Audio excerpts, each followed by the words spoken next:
Vivemos numa sociedade onde não temos direitos, apenas obrigações. Onde crianças morrem de fome enquanto sustentamos políticos ladrões.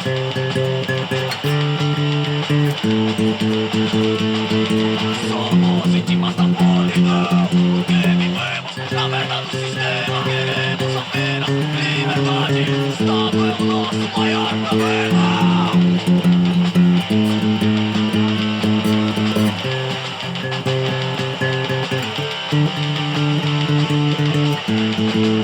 Nunca daremos nosso voto a qualquer espécie de parasita, pois qualquer político não passa de mais um carrasco fascista.